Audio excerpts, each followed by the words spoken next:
Hey, Chicago, what do you say? It's the CHGO Cubs Postgame Show podcast presented by PointsBet. Use the promo code CHGO when you sign up to get 2 risk-free bets up to $2,000. Luke Stuckmeyer, Cody Del Mendo, Ryan Herrera after the Cubs lose.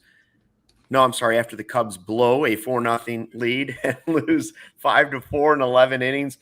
I got to tell you what, guys, all I can say is at least we're remote tonight. Because you know how angry I was going to be if I was going to have to drive from the city after extra innings. I would not have been a happy camper. This was a sloppy baseball game. The Cubs should have won this game. Absolutely, Luke. Absolutely should have won. 5 guys thrown out on the base paths tonight. I mean, I know that we're not good. Like, I know the team isn't good. We understand that. Yeah. We understand that it is the march for 63 at this point. That is the only thing that we have morale for, all right, is to avoid 100 freaking losses, all right?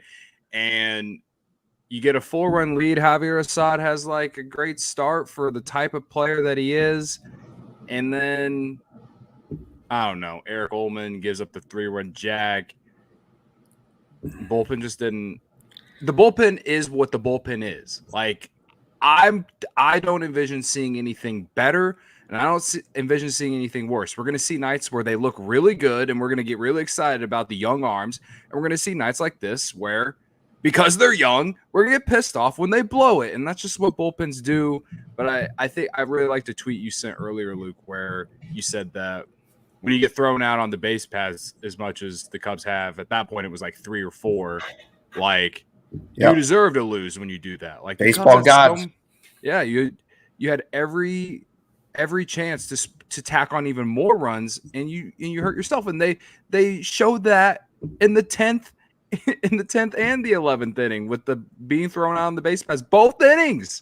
It's just it's frustrating. They're a young team. They play hard and all of that. Like, I'm with you, and I'm with anyone who is like whatever, but it's just still like, I understand people who are going to be angry anyway still, because people want to see them win, especially when you're up 4-0 and after the 5th inning. And it's just infuriating. It's something, but that's kind of been the story of the whole season, right? The two blands thing. That it's just been, and I think, I definitely think part of it is just, being aggressive. I know, Rossi talked about it way early in the season that it's like, trying to be aggressive, like stealing bases, that kind of stuff. I remember there was like a run where they were getting like a stolen base every game.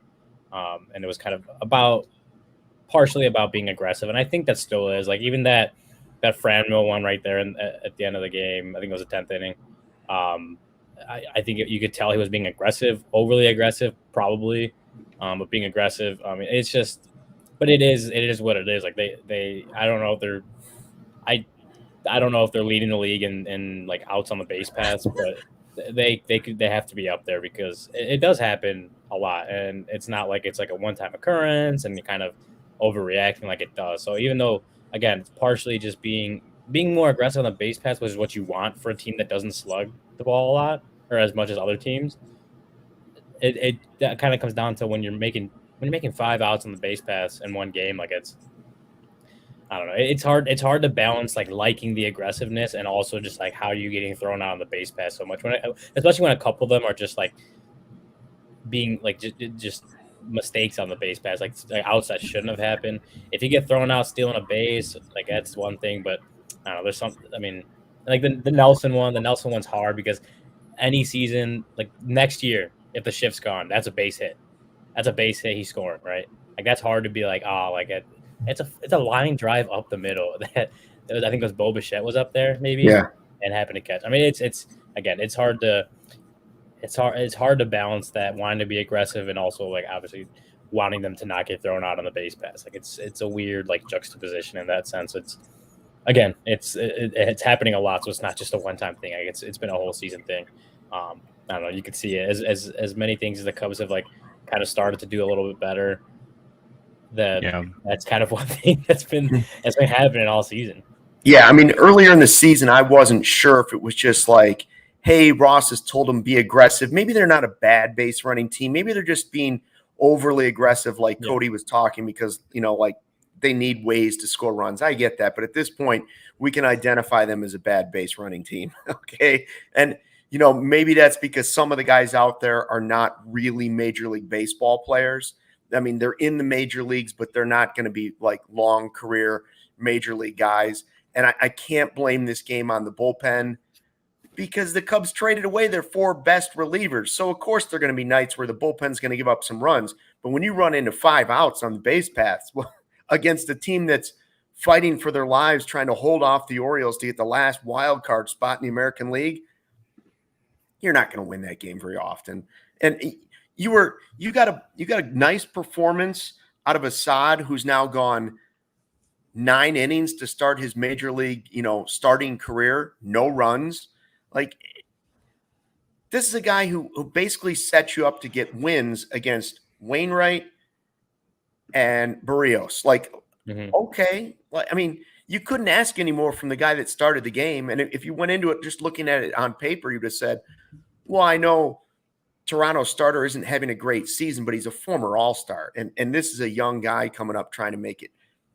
This whole game was about base running. And I know the game doesn't matter, but when you're sitting there watching it and you're thinking, geez, can I go to bed soon? At that point, you start getting a little frustrated at the television, because today is the one day, guys, I didn't drink any caffeine. One day. Oh. I thought, well, I'm going to be home. I'll get home early. I'm going to already be home. I don't need it. Then the power goes out for 3 hours. The next thing you know, the Cubs blow a 4-0 lead. And I'm sitting there in the 11th inning, like peeling my eyes off the television screen. Looks like melting right now. Yeah. Oh, God. Cody, that was a classic case of sometimes you got to take one. I'm sitting on the couch. Sometimes you got to do it. Yeah, I'm sitting on the couch. My girlfriend gets home from work, and it's the top, or it's just the beginning of the bottom of the 11th, and I'm like, I think the Cubs are gonna lose this game because the baseball gods never forget. But also, like, if they don't lose this game by now, Luke is gonna be very, very mad. Yeah. And so for that sake, I guess I am willing to sacrifice another Cubs win for Luke's sake. I mean, Danny Jansen, come on, like 4 RBI. Yeah, we're like right on guys on the team. We're like right on like the bridge of like we had to start right now because if we started like 10 minutes later, Luke would have been. Yeah, Luke would like. It's like he jumped in the stream and then was like, "Let's do this." Well, let's do it. Oh, Ryan's telling us about the softball game. I'm thinking, let's get on with it. I know the softball team won, but you missed 7 innings of this nonsense before they started blowing it. So what happened? We won our first playoff game because everybody made Luke, you were not supposed to say that Ryan missed the 7 innings of the game. That was supposed to be. Why? He caught up. There's the internet. Yeah. There was plenty of time for me to fast forward through the game. I got it. How many innings I've missed for ice cream during the season? I mean, let's be honest.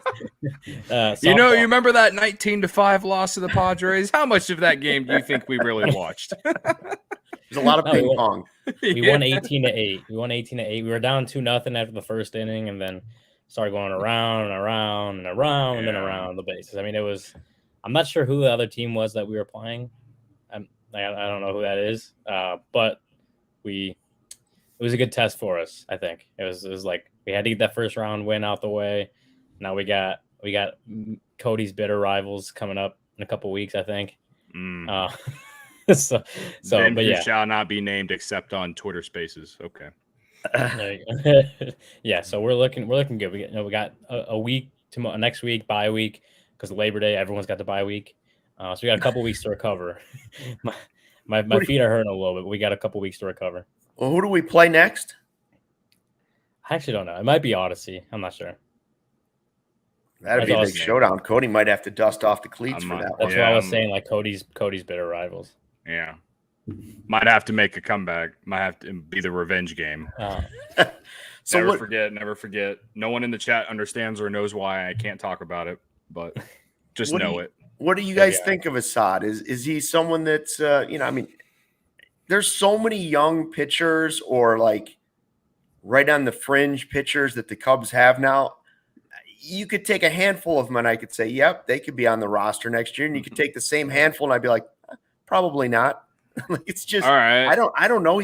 He's done well. He's done well in 2 games. Give him credit. Yeah. I will I'll say there's this. I was gonna say the stat, Cody. I think you retweeted it from the Cubs account too. Yeah. The stats by stats. Javier Assad of the Cubs is the first MLB pitcher in the modern era to have a scoreless start against a team 10+ games over 500 in each of his first 2 career appearances. That's one of those stats by stats that we all love to see that just come out of nowhere. When we talk about when we talk about Cubs legend Javier Assad in like 5 years, we'll remember this stat. Probably not, but as far as Assad goes, I mean, he's had 2 good starts. I mean, but it's hard to put too much stock in that because I remember Matt Schwarmer had 2. He was leading the team in quality starts after his first 2 starts, like back in June. Like it was.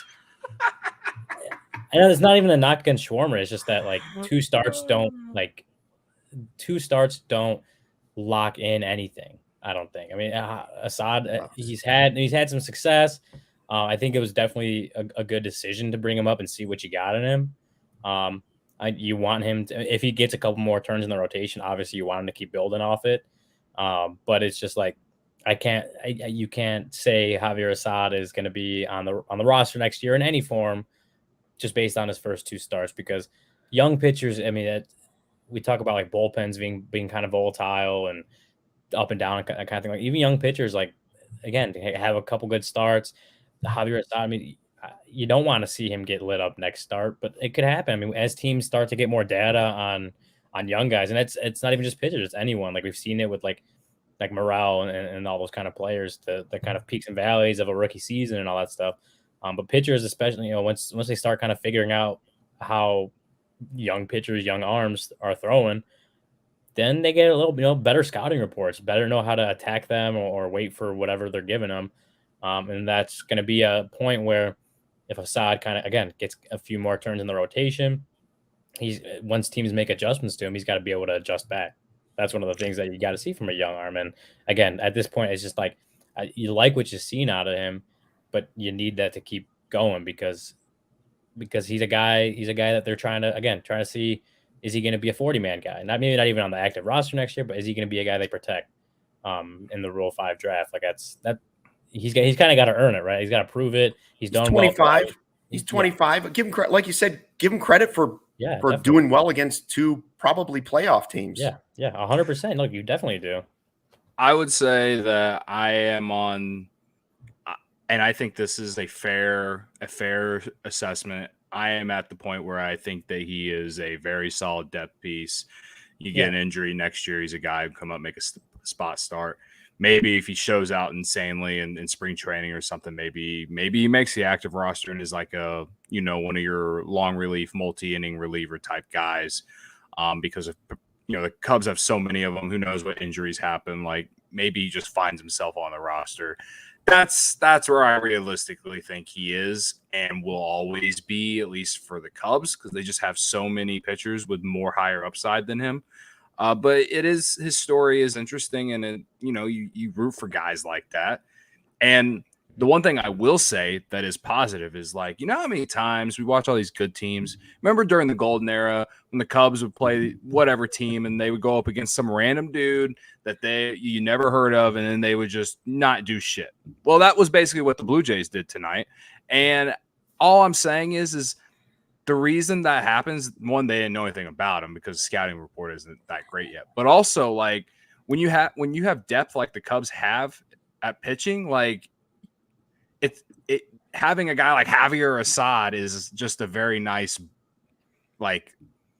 tool, I guess, or just a nice little pick me up for if they do sustain an injury next year or whatever. Like he's not someone I want making 30 starts a year, that's for sure. But he's definitely a guy that I hope that doesn't. I mean, unless it's only 2 starts, but at this point, he looks like someone that I don't want to see gone through the Rule 5 draft. I mean, he went on the road in Toronto today and pitched very well. He only had 1 strikeout, but he got into some trouble in terms of letting guys on base, but he managed to get out of those innings. I think there's something to say for that, in my opinion. So I don't know. To me, he's, again, very nice depth piece, can be someone who, give you a spot start and maybe is better than what you would expect because just there isn't a lot of tape on him, and the fact that the Cubs have a lot of those types of guys, like it could help down the road if an injury happens. So yeah, he if he could do exactly what he's doing right now, like that's good. That's like he's coming up in a position where they need starters. He's going in. He gave him, was it 5 innings today? Like that's what you need out of a guy like that. And so he's on the 40-man, so technically he is protected right now from the Rule 5 draft. Like he's on a 40-man roster, even if he goes back down to AAA with an option. Like that's that he would be protected at this point. Yeah. But like you're saying, Cody, like, and then that's what you need. You need to have. You've seen it with the Dodgers. The Dodgers are just calling these guys up as Tony Gonsolin goes down, Walker Buehler goes down. Like they're just calling some guys up from AAA, and they're like 50 games up above 500. Like they're insane. But that's what the Cubs need too. It's like the Cubs need guys who can be, even if they're sitting in AAA and just kind of wear it down there for a while. That when situations like this arise and they need guys to come up and start and give innings and pitch in big spots, like that's the depth that any organization that plans on winning needs to have. And if Javier Assad is your guy, like he's done well his first 2 starts. Again, I'm going to give him the credit because he's done well. He's done what you've needed what the Cubs have needed him to do. You want to see him continue that, but even if like he goes back down to AAA, like that's a good depth piece to have, at least like what he's shown. Like if he kind of keeps on this track and he becomes a good depth piece in AAA next year, like that's what you need. What are you laughing at? I was just laughing at the chat. We're all in shambles tonight. It's actually just making me feel better. We're gonna get to the Ohtani chat in a little bit, but I can see that the chat is already. They can't wait. They're already starting. Like who's untradeable? Who's untouchable? Can we talk about the bullpen though? Like everyone's been complaining about the bullpen. Go ahead. We haven't really talked about it. Like a lot of people were on social media, at least, were clearly upset about the fact that David Ross left Eric Oldman in the game in that second inning. And like if they're, in hindsight, yeah, but I went and looked at his numbers on Fangraphs and like the guy's been going, like the Cubs have consistently been using him as a multi-inning reliever, and he has only given up 4 runs total in 16 innings pitched since getting the call up back in like mid to late July. I know it's a small sample, but like if you've been doing it already and he's shown success doing it, then letting him, like giving him that opportunity to try to get out of it, I don't blame him, especially after he had a 1-2-3 inning the inning before. Again, in hindsight, it looks bad, but to me, it wasn't like it wasn't something that pissed me off the most. The thing that pissed me off the most tonight was the outs on the base pass because the Cubs should have scored more than 4 runs tonight. But yeah, in hindsight, it's like, perhaps you should have taken Ullman out earlier. But I also like the fact that the Cubs are just trying to find multi-inning relievers because we are in an era of baseball now where so many teams have these types of guys, and you need these types of guys. That way you don't overuse your bullpen because majority of starters aren't going 7 innings like they used to.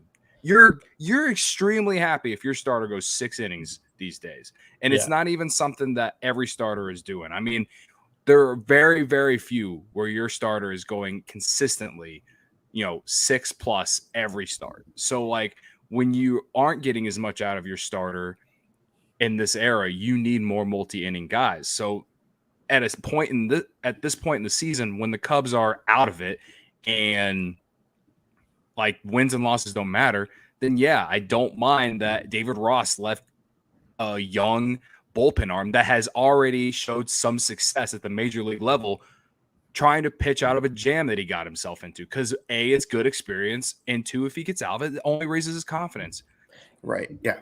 It's all about exploring, guys. It's all about exploring. The base running thing is not about exploring. That's just bad baseball. The other stuff is trying to figure out what the roster is going to look like moving forward. So if there's mistakes that way, I don't care. Yeah. I thought Manny Rodriguez was really good too. He gave up the 2 hits that allowed them to tie the game in the 8th inning, but I thought he was really good overall in general. Brandon Hughes continues to be really good. Like he's definitely in the middle of the circle of David Ross's trust. Oh, I think he is the most trusted guy in that bullpen right now for David Ross. Like to put him up in a situation where he was going to face Vladimir Guerrero Jr. And he battled, was it like a 10 pitch at bat, 11 pitches, something like that. Like he battled him, one of the best hitters in the league. Like we wouldn't have been surprised if Vladdy hit a freaking walk-off home run right there. Honestly, I wouldn't have been surprised, but Hughes battled him. And then I want to go back to the whole multi-inning thing. I see so many people like talking like you don't have to make everyone a multi-inning reliever. Sure, but you don't really have one on this team right now, and you need one. If you expect Keegan Thompson to be a starter next year, if you expect Justin Steele to be a starter next year, if you expect Albert Elsway to start again at some point, you don't really have a multi-inning reliever. I mean, you got Mark Leiter Jr., who has the ability to pitch multiple innings, but do you trust that he's going to have success over multiple innings? I don't know. Brandon Hughes is looking like he has had a lot of success in that bullpen, but it looked like he may just be like a 1 inning high leverage guy moving forward. Like they need those, obviously. Brandon Hughes has those qualities. So if you're putting guys out there a second inning because you want to see if they have it in them to be a multi-inning reliever, like that's again, Luke. Yeah, Luke said it. Like this is the season to do it. Like you need to find someone that's going to be a multi-inning weapon, and that this is Eric Ullman. This was the day to do it. If he would have had 2 perfect innings, like no one would have batted an eye. But because he, and then I get it. Like you don't. If a guy is not going to be a multi-inning guy, don't do it. But they're exploring that. They're looking for those guys that they could trust next year. And if these guys get some bumps and bruises, I don't think that's a bad thing because that's kind of how you learn how to pitch at the big league level. If that's going to be a spot that David Ross wants someone like Eric Ullman or anyone else, and what about Nick? If that's those are guys that David Ross wants in those spots next year, they kind of got to learn how to do that first and be that he could trust them to do that. So I don't have a problem with testing some of these guys out and trying to get them to go 2 innings, especially when you're down a couple more arms. Like if this team was good and we were competing for a playoff spot, different. I would absolutely be in this show right now with the chat, like just slandering the shit out of David Ross for letting Ullman go as long as he did. Absolutely. But it's just like a different scenario. And like, I get that some fans are still like caring about wins and losses. Like shit. Like I started the show with like my own little mini rant, just upset about losing that game because the Cubs should have won that game. But like, when you think about the grand scheme of like where they are in this season, like I like that David Ross gave Ullman that opportunity to try and get out of it. Didn't work out. Absolutely did not work out. But hopefully Ullman, I'll say this, I'm looking forward to the next appearance that he has. Like, and hopefully it's in another high leverage spot and we'll see how he does. Again, he had a clean inning the inning before, and he's had multi-inning performances before as well. So I'm still very high on him, as well as, guys like Brandon Hughes. I think Manny Rodriguez in his few appearances since coming back from injury has been exciting as well. So we're gonna see. And the thing is about it that makes it tough is like they're young. So you're never gonna really feel like safe with any of them going out there because they just don't have a lot of experience, but they're getting it right now. And so I tweeted earlier, like the bullpen is still the last thing I'm worried about going into 2023. So, Cody, what about you should be worried about your wagers. I thought they were pretty good tonight. Didn't you have a parlay that was? Oh, yes. Luke, I love that you brought that up. Also, Illinois -14 this weekend on Saturday. Never a doubt. That's why I'm wearing my Illini shirt. But also, I went 4-1 gambling on college football in general. I did all those bets on PointsBet, guys. PointsBet Sportsbook is counting down the days until the football season with a new offer every day until the season kicks off. From now until September 8th, PointsBet Power Hour will unlock a new daily offer from 12 to 1 p.m. Central Standard Time. Sign up for PointsBet now using code CHGO to also get risk-free bets up to $2,000. Don't miss out on your chance to get daily access to free bets, boosted odds, and so much more now through September 8th. But that's not it. If you make a $51 or more first-time deposit, receive a free CHGO membership, which unlocks all of our web content. You even get a free shirt of your choice from the CHGO locker. Download the PointsBet app today and use code CHGO to take advantage of this limited time offer. Don't just bet. Live your bet life with PointsBet. If you or someone you know has a gambling problem and wants help, call 1-800-GAMBLER for crisis counseling and referral services. And yes, Luke, I did win my hit parlay tonight, which included Framil Reyes. Thank God him being thrown out on the base pass had nothing to do with that bet. Got to tell you guys about OWYN, which stands for Only What You Need. OWYN is a 100% plant-based protein shake that gives you nutrition, working as hard as you do. Their products are free of artificial ingredients, allergen-friendly, no gluten, no dairy, easily digestible. Heard about it because Justin Fields, the Bears quarterback, getting ready for a big season. Well, he follows a plant-based diet. OWYN and CHGO have partnered up to give you an awesome offer, 20% off your first purchase at liveowyn.com with the code CHGO20. Join me, QB1, Justin Fields, and try OWYN, Only What You Need. It's how I'm awake at this hour, frankly. You know, I got my AG1 and my OWYN, my back pocket. That's what keeps me going. So let's get to who you got. Let's get that out of the way. Okay, let's do that. Just because it's very close tonight. I mean, even Joey is in it. He's on the graphic. Joey takes Higgins every night now. He was saying if Hayward could pitch. I had to put myself on the graphic tonight. Higgins, 2 RBIs, guys. At least I'm in the conversation again. That's fair. I got to tell you, I would say, to me it's a draw. Like everybody had a little bit of something. Like Ryan Sky had 3 hits.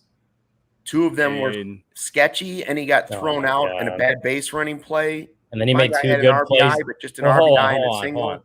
Hold on. Nick had 2 defensive saves in the He did save the game. Then, part of the game that you didn't see, Nico was making all kinds of plays. Hold on. He had that 2 plays in the 10th. That pick that turned into a double play was he caught it in the palm of his glove and held on. Like that takes strength. Higgins has an argument. He caught the line drive, and then underappreciated, knocking down that ball from Morel in the 11th, held the guy at second, which it ended up taking a single to walk off right there. When if the guy had gotten a third, all they had to do was put the ball in play and probably score a run right there. I'm just saying, good late inning defense right there from Nick. Listen, I got my AG1 and my OWYN, but I don't have my caffeine today, so I don't have the energy to argue about it. Like my guy got 3 hits or 2 hits and a walk, but the 2 bad base running plays. So I don't really know. I'm willing to give us all a point. Nope. I kind of think it's a wash. I'm not taking that. I'm not. No. I won this today. No, I won. Higgins. I would give it to Joey before I'd give it to you, Ryan. How? Sorry. There's absolutely his 2 RBIs no are the reason Ryan. the Cubs were even close to winning this game. I think that just backfired epically on you. We were all in agreement. Everybody gets a point. And now look at it. Look at it. 3-1. Higgins wins. I won. Joey point. Wolf Designs just said who you got. Wolf Designs. I would love to know who Wolf Designs' name is first before we listen to him. No offense, Wolf Designs. Love you. Yeah, I mean, I don't know. Everybody had a little bit of stuff. Honestly, if I would have said somebody other than my guy, I probably would have said Higgins. And I knew Ryan was going to make an argument, but he didn't see 2 of the hits, which were kind of trashy. Yeah. 2 of Madrigal's hits were infield, and one of them should have been an RBI. Air. I can't believe baseball didn't switch it. He beat out a base hit to third. Like that's what he's supposed to do. That's his game. Grounders and beating them out. His biggest strength would be the pick at second to get the double play. It was a nice pick. Yeah. All right. Wolf Design's name is Robbie. Robbie says that I won. Robbie Wolf. I see. The thing is, like, if Luke had his caffeine, he would have been like, Nico Hoerner played all 11 innings today at the hardest position. yeah, he would have. I mean, he would have. He did have a ribby and a hit. So I don't know. My guy also scored a run. I mean, yeah. One of the 4 runs. That's right. I don't know, man. All right, everybody gets a point. I'm trying to make a comeback here, and we're just splitting points like that. This is still a lot of game left for Ryan. A lot of game left. Not as much as it was when we started saying that like 3 months ago. Yeah. No, I don't know. Okay. Let's do what the chat really wants to talk about, huh? How about we let the chat decide who you got? Yeah, the chat. This is what I've taken from the chat. They want us to talk about Ohtani, and I also feel bad for Jack Carr. He's been taking a lot of slander, and he's been talking about Nico. We haven't talked a lot about Nico, but he did go 1 for 5 tonight. But he had a bunch of nice defense. Did have an RBI. But I mean, yeah, that's pretty much I've taken in, except for everyone wanting to fire David Ross. But that's every night, though. And the Ohtani stuff, like, take it with a grain of salt. Like, John Morosi is about as trusted as you can get for reports. But this wasn't really a report by John Morosi. He was on the radio on the score, and he was like, it wouldn't surprise me if, Ohtani was traded to the Cubs this offseason. Now, that's better than nothing, but it's not like he's reporting like, yep, I'm hearing a lot of rumors like Ohtani, Cubs are hot on this. Like, that is not what was said. Like, it's like that other rumor from your good friend or Ryan's good friend these days, Gordo, saying that the Cardinals are going to sign Conteras. Yeah, like because apparently there's all kinds of rumors about that. Well, out of nowhere, of course. The difference there is that Gordon is stirring the pot because Gordon absolutely. Like, I had people DMing me asking me about. I'm not saying there's not validity to what he's saying. I'm just saying. If Gordon can stir the pot anywhere, he will stir the pot. That's like his. Yeah, that is one of his good traits. He likes to stir the pot. Before we get into those two things, before we get into Ohtani and Conteras, because I believe we are going to, can we just address Nico and this whole? And this can kind of tie into the Ohtani thing because I think if you're going to trade for Ohtani, a package starts with him and Justin Steele, and they're right now in the chat. They're asking, is Nico untouchable? No, I'm going to go no. I don't think not for Ohtani. He's not, and there's no way they do the trade without him. Yeah, not for Ohtani, but I think they can make the trade for Ohtani without Nico. Personally, no, they can't. I think they could. I would. We'll get to it. I think they could, but we'll get to it. But either way, but I will say that if Nico was part of the trade, they could. Yeah, I would allow it. I just don't think they'll need to. Keep in mind, Ohtani's a pitcher too. Like, right. He gives you more than just being a great hitter. You're paying, and he gives you way more power. He gives you way more power than Nico does. You are getting 2 players in one, and two very good players in one. Yes. If you trade Nico for Ohtani, then you don't have to deplete your farm system potentially. That's one of like. When fans look at it, when we look at it, we're like, okay, well, you don't want to trade Nico. I saw somebody say, I think it was Jack say, Steele, PCA, and Nico are all untouchable. They'll never get it. If they're not going to trade any of those 3 guys, no shot. No shot it could even come close to happening. Do we think Brennan Davis's value is so low just because he was hurt this year? He's still the number 2 prospect in the system in a top 50 MLB prospect. Well, it's gone down. I don't think it's didn't like nosedive, but it has gone down. I just, if the Angels want to get someone who can play sooner, it would be Brennan Davis before PCA. But I'm just saying.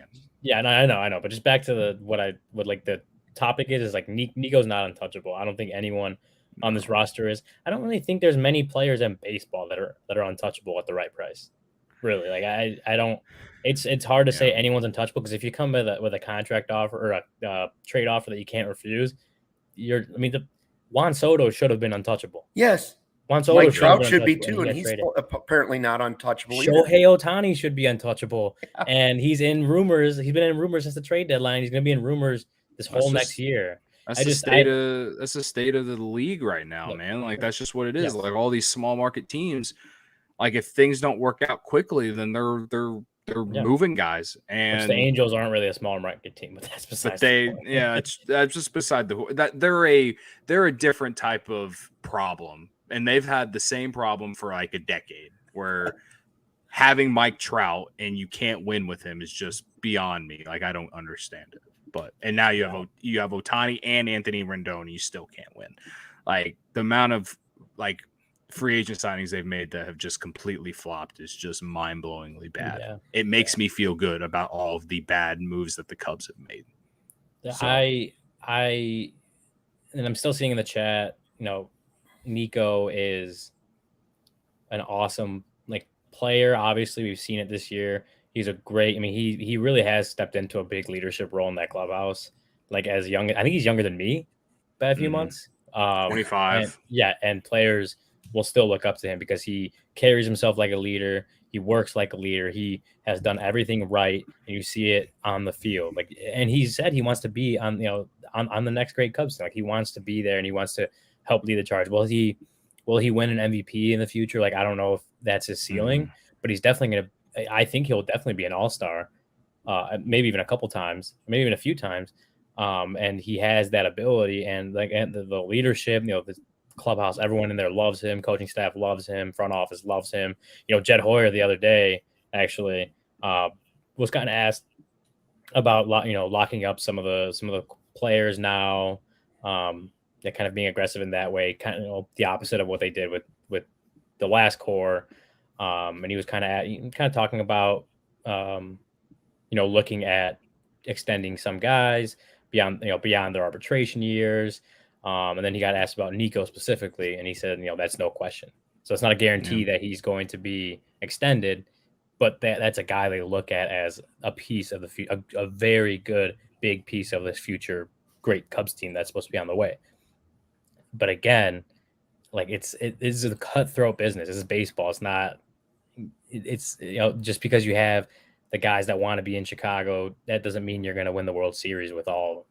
And to say that Nico's untouchable, I think you have to get the right deal to want to unload a guy like Nico because he is such an important part of this team. But I think it's kind of doing the team a disservice if Jed Hoyer hung up the phone on anyone that asked about Nico Hoerner. I think especially when you have the shortstop depth that they have on the floor. I think that, I just think it's agreed. I'm on the side of extending Nico. I'm on the side of extending Nico. I think if you pretty much buy out his arbitration years, extend a couple more years into when he would be a free agent, that's a good route. And I think Nico has played to that level this year, and I think that's definitely something they're going to explore. But again, it just comes back to this: if the right offer came along for a guy and Nico was in it, and that's something that the Cubs should want to pull the trigger on. I don't think you can say Nico can't be a part of that package. Right. A package centered on Nico is I don't know. We'd have to see kind of deals that would be made in that sense, even rumored packages kind of thing. But I think put yourself in the Angels' shoes. Would you do a deal for Ohtani that didn't include the best young player that doesn't have 5 years of major league experience that are all good? There's still some risk with Nico Hoerner. I'm not saying there isn't. I love the guy, but if you're the Angels, you're going to ask for the moon for Shohei Ohtani. And he's a guy the Angels should want. He's a guy the Angels should ask for in a trade for Ohtani. He should be the first guy they should ask for. Because, he has been the breakout guy on this team. He has been what looks like the best, possibly the future contributor. Even if he's not the best player on the team, he's going to be your leader. He's going to be a guy that 25. Work he's not a day. prospect. Yes, he had 25. He's already this is his 4th season in the big leagues, something like that. He's a guy he's here. He's here for the long. He should be here for the long haul.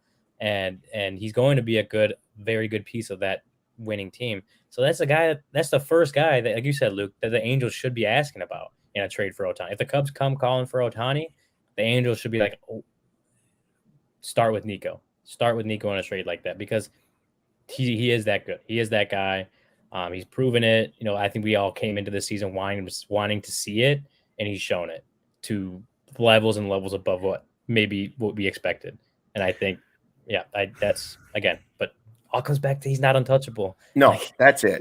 To be clear, we're not saying we want the Cubs to trade Nico Hoerner. We're just saying you can't stop a deal right at the very beginning by saying Nico's untouchable, and so is Steele, and so is PCA, and so like they're not going to take Morel and Owens and two other prospects. That's not what they're. Other teams are going to greatly outbid you if that's what you're trying to do for Shohei Ohtani. All right. Well, for the sake of the fact that we don't even know the market, we genuinely don't. We do not know the market. No. And first off, and second off, I guess technically in this sentence that I'm spewing out, he doesn't have the same amount of years as Juan Soto did. Like, he's going to be a free agent after next year. Like, I'm not saying that devalues him. You still have to give up at least two really good players, probably. But how long are the Angels willing to wait this out? How long? And knowing the Angels and how bad of an organization they are, I'm just saying that they might pull the like a 2020, 2021 Cubs like situation where they just say we want quantity over the quality. And that's how I feel about it. I might have again one or two good ones, but I genuinely don't think you're gonna have to give up a slew of guys for a guy who has 1 year left. That said, I would trade anyone for him. I would, but I wouldn't make the deal without a long-term deal with him. Right. Well, and that's the thing is like you have to, if you can get that, then yeah, the Angels will be able to make that deal. But again, I think it all comes back to wherever Ohtani wants to go. Ohtani likes Chicago whenever he was searching for going through the process of coming over, right? But I guess to me, it's like, yeah, maybe you'd have like maybe Nico could be that guy or would have to be that guy, but like how based off what we saw from the Juan Soto trade, where really the only guy that had played at the major league level that the Nationals got was Mackenzie Gore, right?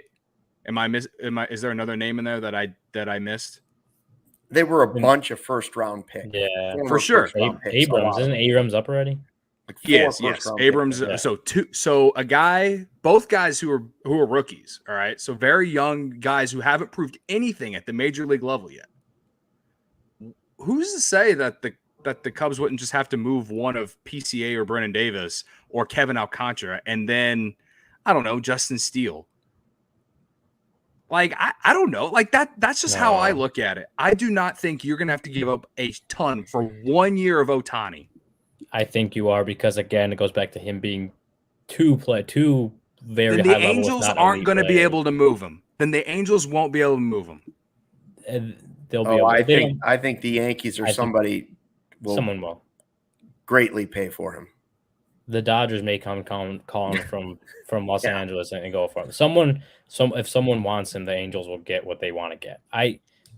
Whoever is willing to give up like their best player on their team or their best young player up on their team. Yeah, totally. Teams are going to. But are the Angels smart enough to wait around on that though?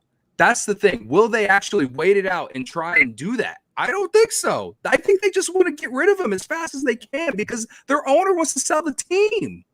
Well, I mean, they have a whole another year of club control on him. So you think they're actually going to wait around to the trade deadline where the value will be even lower? Why wouldn't they? Every team's going after if he's available, every team will go after him. Look at the White Sox who aren't going to make the playoffs. The White Sox will be like, Kopech, yes. Cody, you are talking about them just trying to unload him for whatever they can get. No, that's not going to happen. Yeah, I agree with Ryan. And for whatever they can get, but they're going to take the first good offer that they think is good, and knowing the way that they run that organization, it won't be the best offer that they can get. I don't know. I think me and Luke are on a different page. I just completely think you're underestimating what Shohei Ohtani brings. Even if it's I know that you should. I literally have sat here and said that I would give up anything for him. I just don't think the Cubs will actually have to give up Nico Hoerner for him. Yeah. Boy, let me put it this way: if it goes into the season, the Cubs will not have to give up Nico Hoerner for Shohei Ohtani. If they don't, then I would do that deal instantly. Our own former core players are a perfect example because everyone was so mad about the guys that they got back. And I know Shohei Ohtani is light years better than those guys. But I don't see even the best teams giving up one of their best players for Shohei Ohtani in the middle of the year if they're in a playoff race. It has to get done in the winter if they actually want to get a really, really good haul, like Juan Soto type haul, I guess. But again, with 1 year left compared to the 2.5 years that Juan Soto had, is significantly different in my eyes. That's mainly the point that I'm making. Like, I just don't think you have to move 5 dudes for a guy with 1 year left. So yeah, would you guys? The chat is asking, would you guys? If the Cubs had, would you want them to make that offer or wait to try and sign him? I think they would definitely be in play to sign him. I think whoever trades for him will sign him to a deal ahead of time. Yeah, and that's my guess. Nobody's going to give a massive deal for a short rental of him. I don't think. And that's what I'm saying. That's what I said. No, it's not. That isn't what you said. Team will give him it is what you said, though. No, you said no. You said they won't. Though they won't have to get the package. If a team has a contract extension locked down, the Angels will ask for their. If a team knows that Shohei Ohtani is going to sign a contract extension with them, they will give up more. They will give up more. You can never be sure that he's going to say. But that's the whole point. That's what we talked about Soto. You need to have a contract extension agreed to. You don't make a trade like that, especially at the trade deadline for a rental for a. Sorry, Joey. You don't make a trade at the deadline for a guy who's going to command that big of a contract extension or that big of a haul of prospects or players or whoever if you don't have a contract extension in agreement. Like, you have to have that before you do that. Well, Juan Soto still hasn't been extended yet. He has 2 more years. Well, you expect there to be a contract extension the moment this guy's moved? That would be if it's on August 3rd next year. If the trade you're making is for the biggest prospect haul you give up, yes, there has to be. I would hope so too. Yeah. I just don't think. I just don't think a team is going to do that when they can simply just sign them and keep their prospects. What if they wanted Nico straight up for Mike Trout? Would you do it? Absolutely. 100%. Okay, just I agree with what you guys are saying, but I think Cody, what he said makes sense in this. I think he's got to be traded in the winter if you want a chance to re-sign him. I think if it goes all the way into the trade deadline, you don't have a great chance. I mean, you have a better chance, I think, than anyone else at re-signing him when he hits the open market, but he's going to hit the open market if he goes up until the trade deadline. Then it kind of goes both ways, whereas like teams, in that sense, the Angels wouldn't want to wait till the trade deadline to trade him, but then teams wouldn't want to wait until the trade line. And that's why I said, how long are the Angels going to wait before the season? But then again, how long are other teams going to wait until the season? It's a kind of a balance in that sense. Well, again, if the Angels are like getting offers from half the league and I don't know, they just can't decide and they end up going into the season and nothing's happened, then the value, not the value of Ohtani, but the value of the trade goes down because you get a half year. And like Joey said, he basically alluded to what my point is, like, if Shohei Ohtani actually signs a contract extension with 2 months before free agency, being who he is, I will be shocked. So that's why I said they have to, if there were anyone to trade for me, it has to be in the winter. And the clock is ticking. The moment the regular or the postseason ends, the clock is ticking on the front office of the Angels. And in my opinion, all of the leverage is on all the teams outside of the Angels, because everyone knows now that the Angels want to move this guy. But everybody still wants him. Yeah. But you only have to wait 1 year for him. You only have to wait 1 year for him, though. And then there's going to be that one team that pays for him. Demand. There's going to be that one team that pays for him, and then the teams that don't pay for him. are going to be y'all like, laughed damn, when we I missed said our that chance. Nico is Tim Anderson like. So we'll see. We'll see when we, I think when we get to March and April, I think and Shohei Ohtani is still on the Angels, and when we get to the trade deadline and the trade that if it even happens, we'll see. I'm not saying he's going to be traded. I said it wasn't even a report. He just said, I'm just saying that if he does get traded, it won't be a Juan Soto type haul like you guys are alluding to. That's all I've been saying this entire time. And that's why I said that perhaps you wouldn't have to move a Nico, because I think the Cubs have the farm system depth that they could move a guy like Brennan Davis and Kevin Alcantara or someone like that and throw in a few more prospects with that, and you can still keep Nico Hoerner. I don't think you need to move your best major league player for Ohtani when he has 1 year left. That's all I've really been trying to say, is that I don't think you have to move him. I wouldn't mind, like, I like Justin Steele. I think he's been great, but like, I wouldn't mind if it was Justin Steele. I would move Nico for Ohtani. I just don't think the Cubs absolutely have to. I think the Cubs have the depth in the farm to be able to trade for Ohtani. Cody, what if it was Steele, PCA, Brendan Davis, and hers? Yeah, I would do it. That's one major leaguer and 3 prospects. That's right. And you still have PCA and Nico Hoerner. If that's a deal that the Angels take, do it. Right. I'm not sure that the Cubs will have the best offer. And even if the Cubs threw in Nico Hoerner, I don't know if it would even be the best offer. I'm just saying that with 1 year left of Ohtani, when you can just go and buy him yourself, the clock will be ticking on the Angels. Will they get the right deal? I don't know. I get that. I get what you're saying. And then Kurt said Kurt said something not the same, but had a point that I wanted to address kind of in the same sense. What if Ohtani is just dead set on free agency and won't sign an extension? Then you don't trade for him. Well, yeah, 100%. No, 100%. Like I think that maybe that's what we all agree on. Is like, unless he's signing an extension the second that you trade for him and you got it ink to paper right away, then you're not trading for him. And maybe some team will. Maybe some team that wants to win next year does it. But I don't think. I guess that in that sense, Cody, the package may not be as juicy. If you're solely trading for a 1 year rental, knowing that he's not going to sign an extension, then that's when the haul gets, that devalues the haul a little bit. That I'll agree with you on. But that's the whole point. All right, we're meeting halfway here. Yeah, that's the whole point. Is that you need to have that contract extension agreed to if you're going to give up players like Nico or Justin Steele. I just think that there's more pressure on the Angels in the winter to be able to actually get that trade done to get the highest value. It was like what everyone said about Juan Soto. If they didn't move him before the deadline, then the value of the trade was only going to go lower. So I don't know. That's basically how I'm looking at it. So if the Cubs are going to trade for Ohtani, go ahead. I'm willing to give up anyone for it. But I also know that perhaps maybe the Angels would just be too stupid to trade him. So, would you give up Assad? Hell yeah. Oh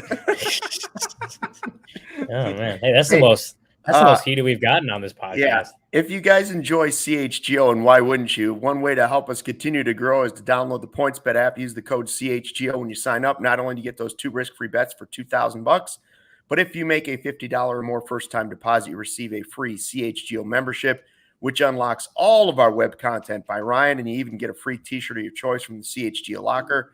Any questions, email pointsbet@allchgo.com, and we'll help you out. In case you missed it, online sign-up available in Illinois. You can download the PointsBet app right now, register your account, start to finish, all from your phone. You're signing up with the fastest sportsbook. It's easier than ever, so you can start living your bet life in seconds. What are you waiting for? Once the game starts, don't just bet, live your bet life with PointsBet. Gambling problem, call 1-800-522-4700. Did you guys see the video of Marcus Strowman, who's making his return to Toronto? He will pitch game 2 of this series. And he basically, Cody, you've been doing this new app, and you're going to have to tell me all about the app. It's just you play some video, viral video, and then Cody's face pops up in the video and comments during the video. it's a breakdown. He's really on a tear with these things. Yeah, they're really out there. Anyways, the kid was good. He's like lost his mind. He was like crying to meet Marcus Strowman at the game today in Toronto. Yeah, I saw it, and that's like one of those things. It's like that's what that's the kind of thing that gets kids into baseball. And we talk about how you got to get them to connect with someone, and Strowman is definitely an opinionated character, opinionated person, and he's like the most on social media guy in the majors that I can think of. So he's very obviously out in the public eye, I would say. Maybe not physically, but just like social media, all that kind of stuff. But he's talking to him like he's genuinely a good guy. And just stuff like this, Joey's showing it. This kid with the red Strowman jersey on. Strowman doing this. I mean, that just kind of shows. I mean, it's a lot of players do that. Like Patrick Wisdom did that over the weekend. Someone had the happy birthday sign for him and gave him a gift. And he took a picture with them. But Strowman's a genuinely good guy. This kid obviously, like Luke said, he's crying. Like this kid's like overcome with emotion at meeting Strowman, and you see the smile on Strowman's face. He's out. I mean, it's a good moment. I enjoyed watching it. I thought it was a really cool thing. Strowman pitches tomorrow, so that'll be, you hope Toronto gives him a pretty warm welcome. He did. They did it ready, get one, right? And Joey just showed it, right? The video on YouTube, which, by the way, make sure you subscribe to the whole YouTube thing because we're trying to get over 20K? Is that what it is now? We're getting close to 20. Yeah. Let's go. Tell your friends if you're in the chat. Tell your friends about CHGO Sports. Tell them about CHGO Cubs, where Cody will yell at Ryan about things he doesn't agree with. Mm-hmm. Cody will raise his voice at Ryan and Luke, and Ryan and Luke will just hang out. While Cody yells at Ryan and Ryan talks to Cody like a normal person. That's basically what happened the last 20 minutes. I appreciate everyone for still enjoying my presence here. Hey, did you also what did you guys think of the Blue Jays wearing the all red? And I assume that's their like City Connect uniform. I don't know, actually. Is it? I think it's just an alternate. I think they've worn them before. I think they wear it red because Canada. Well, yeah, for sure. And it's the maple leaf. It's like their Olympic hockey jersey. It's the red maple leaf or the white maple leaf and the red logo. I think the cap is actually sick. I'm not sure I'd need the whole full red uniform, but the cap itself is one of the best. The problem is that the Blue Jays have one of the best uniforms in baseball anyway. So to try and top it, I think if they went with their regular uniform maybe and the all red hat, I don't know. It's pretty cool. I think it's cool. It's better than the Cubs City Connect one. I'll give it that for sure. No, Cody. No, you're not. I don't agree on the better than the Cubs City Connect hat. Hat. I think the Cubs City Connect hat is the best part of the City Connect uni, and I wear this hat. But I wear it every single day since the moment I got it. I'm not a fan of the unis though, and I do like that hat, but I just don't. I don't think it's better than the Cubs City Connect. I also am a big fan of just the Blue Jays regular unis. They're great. I think they're underrated. No one really talks about them enough. So that's why I don't like the red. It's too much red for me. I maybe with some pinstripes or something would be better. It's like all red. It's gonna be a no for me, dog. Looks like makes you think Cardinals. That too. Cardinal vibe. I don't mind the red. I don't mind the red. It's as an alternate, maybe not every day kind of jersey, but because they got the great. I like Cody said that I think the uniforms are underrated. Those Blue Jays uniforms are pretty cool. But just as an alternate kind of thing, like I don't mind it. I think they're fine. I saw someone tweeted out when the Jordan Romano, when the Blue Jays wear the red uniforms, and it's just a picture of Mario from like Super Mario. There you go. I like that. I saw Joey. Is that Joey or who is this? Is this Corey from remote somewhere saying Grandpa Stuckey says the hat is sick? I'm sorry, it slaps. Is that cool if I say it slaps? Yeah, it slaps. Did you hear that? Did you get that from me, or did you just come up with that? Yeah, I've never heard it slaps until I heard you say it slaps. He went on Urban Dictionary and looked up slang terms. Yeah, I don't know. I never heard it slaps till Cody started saying his shoes. Next next I need to hear Luke say that something bangs. Pound the like button. Hammer the like button. Oh gosh. This is what we come to. What we got here are Ohtani vibes. Yeah. We good? Yeah. Go ahead, Cody. Finish your thought. I guess last thought on just this game and just everything we've been talking about. Again, someone like questioned like if I was serious about not being worried about the bullpen. No, I'm not worried about the bullpen going into next year. I think it will be very good, just like it was this year before the deadline. Okay. And you know the Cubs will go sign some guys because they've developed that reputation of getting good bullpen or fixing bullpen arms, and also just like they bring in like solid dudes who aren't going to ever cost you too much. And that's fine for your bullpen. You don't want to spend too much money on your bullpen. So I think the bullpen will be fine. Yeah.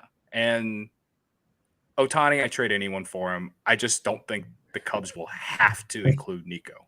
That's the final point. Is like I think they can trade for Ohtani without including Nico, and I would love for them to be able to do that. Yeah. And that said, I would trade anyone for Ohtani. I think me and Luke disagree on the Nico not needing to be in that package. But I hope he's right. Yeah, again, I hope he's right. I think the chat kind of came to the conclusion that we wanted to trade Nico.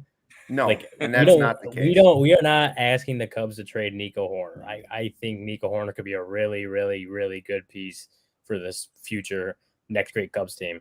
It's just if the Angels come asking for him, which they should, you can't say no deal. Sorry, no deal. Like it's again, I think we can agree on that. It's like Nico's not untouchable when it comes back down to it. No one is. If they said straight up Nico for Ohtani, who would not do that deal? Thumbs up from me. You would have to do it. That'd be like the equivalent of Cardinal fans saying they wouldn't trade Yachty for Trout for like the last decade. Correct. Oh, then Nico's gonna be way better than Yachty. Absolutely.